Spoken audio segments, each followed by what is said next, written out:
एक इंसान अपनी लाइफ में जितने भी डिसीजन लेता है ना, ज्यादातर डिसीजन अपने इमोशन से प्रभावित होकर लेता है और बहुत कम डिसीजन होते हैं जो अपनी थिंकिंग के कारण लेता है।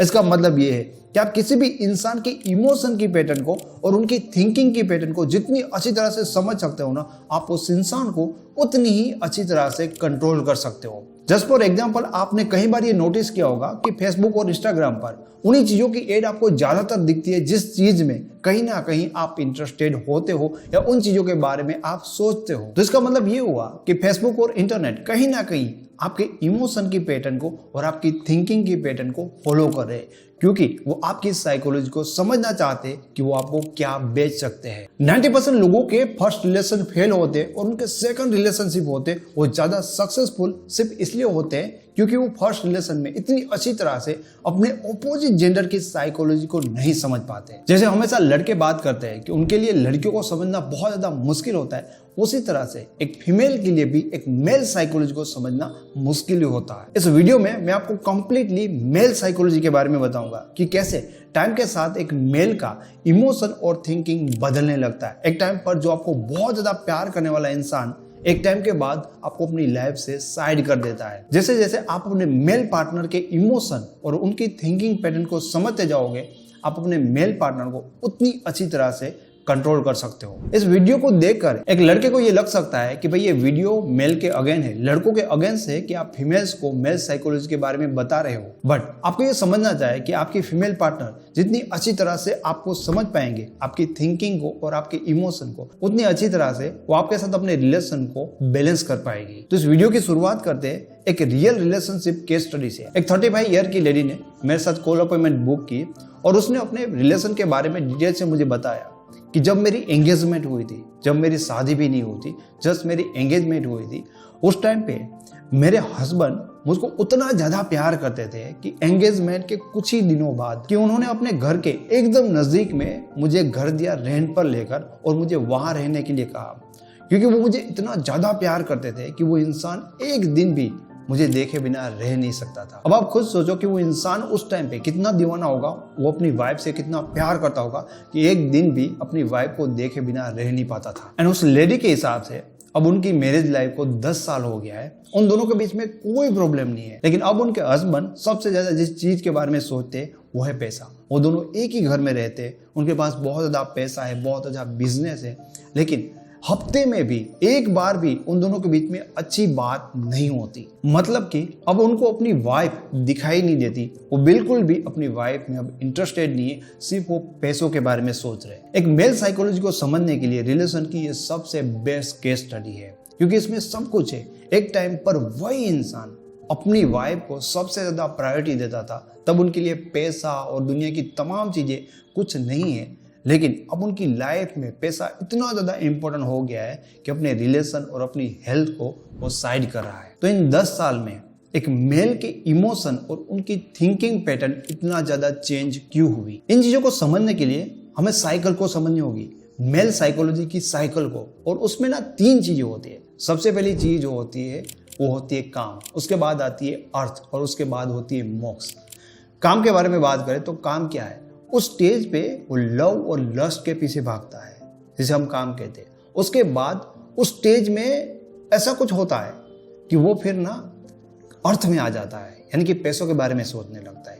और उस अर्थ में भी कुछ लोगों के साथ ऐसा होता है कि वो अर्थ से निकल से मोक्ष में, यानी कि धार्मिक हो जाते, सारे अच्छे वाले काम करने लगते हैं। तो सबसे पहले ज्यादातर मेल साइकोलॉजी यही होती है कि उनको किससे प्यार होता है या वो लस्ट में होते हैं, तब उनके लिए दुनिया की कोई भी चीज इंपॉर्टेंट नहीं होती। जैसे कि हमने उस केस स्टडी के बारे में बात की, सबसे पहले उनको किससे प्यार होता है या वो बहुत ज्यादा लस्ट में इन्वॉल्व होते हैं, तब वो पैसों के बारे में, धर्म के बारे में इतना ज्यादा नहीं सोचते। हो सकता है कि उनकी लाइफ में पैसा हो या धर्म भी हो, लेकिन उनका जो फोकस होता है वो लव और लस्ट में ज्यादा होता है। टाइम के साथ अब कुछ लोगों के साथ ये होता है कि कुछ लोग काम यानी कि लव और लस्ट से निकल जाते, कुछ लोग कंटिन्यू रहते लाइफ टाइम के लिए, लेकिन कुछ लोग निकल जाते।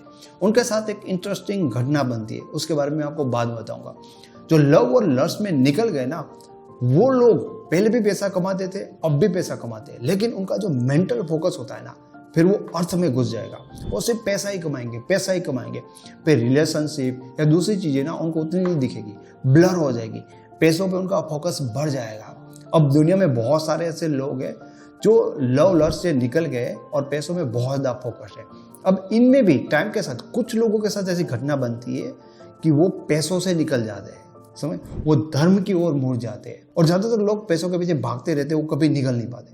लेकिन कुछ लोग यहाँ से भी निकल जाते हैं। यहाँ से निकलने के बाद मोक्ष में, यानी कि वो धर्म में चले जाते हैं।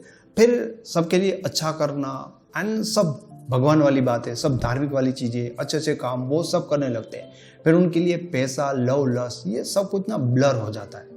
आपने देखा होगा कि बहुत सारे लोग ऐसे होते हैं जो बहुत ज़्यादा पैसा कमाने के बाद संन्यास ले लेते हैं। बट आपने ये भी देखा होगा कि 50 साल का इंसान है, अभी भी वो लव में है या लस्ट में है। आपने ऐसा देखा होगा कि बहुत सारे लोगों के पास बहुत ज़्यादा पैसा है, लेकिन उससे वो ऊपर नहीं उठ रहे, अभी भी पैसा ही कमा रहे, वो छोड़ नहीं पा रहे। तो ये जरूरी नहीं है, बट इंटरेस्टिंग और समझने वाली उनकी साइकिल ये है कि कुछ लोगों की चीजें क्यों बदलती है और कुछ लोगों की चीजें क्यों नहीं बदलती। सबसे पहले बात करते हैं लव और लस्ट के बारे में, कि जब इंसान को किससे प्यार होता है, जब अपनी एक यंग एज में होता है, तो इसमें बहुत सारी चीजें रोल प्ले करती है उनको इसमें निकलने के लिए। लेकिन एक चीज ना बहुत ज्यादा अच्छा रोल प्ले करती है, और वो है उनके मेंटल बिलीव्स।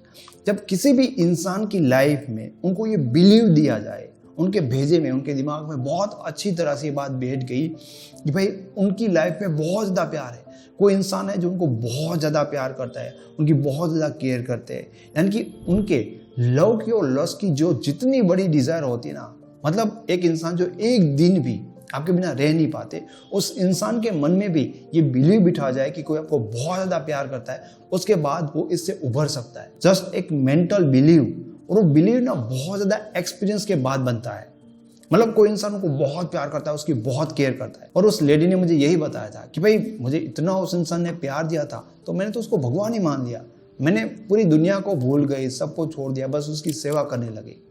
और इसीलिए उस इंसान के माइंड में ये मेंटल बिलीव बन गया कि उसकी लाइफ में प्यार हद से ज़्यादा उसको मिल गया। उसके बाद जाहिर सी बात है, इसलिए वो इंसान पैसों के पीछे, यानी कि अर्थ में घुस गया और बहुत ज़्यादा पैसा कमाने लगा। अब पैसों में भी यही चीज़ होती है कि भाई कुछ लोगों को एक टाइम के बाद ना ये फील होता है कि नहीं अब इतने पैसे हैं, समझ रहे हो ना। और कुछ लोग ऐसे होते हैं जो कंपेयर करेंगे कि भाई दुनिया में तो बहुत सारे लोग हैं जिनके पास मेरे से भी ज़्यादा पैसे हैं, तो वो लोग कभी भी पैसों से नहीं निकल पाएंगे। तो एज अ फीमेल पार्टनर, आप अगर ये चाहते हो कि आपके हस्बैंड या आपके बॉयफ्रेंड कभी भी प्यार से और इमोशन से उब ना जाए, ये चीजें उनके अंदर एकदम से खाली ना हो जाए, तो आपको इसके बारे में क्या करना चाहिए और कौन सी चीजें आपको ध्यान में रखनी चाहिए। सिर्फ 2 चीजें।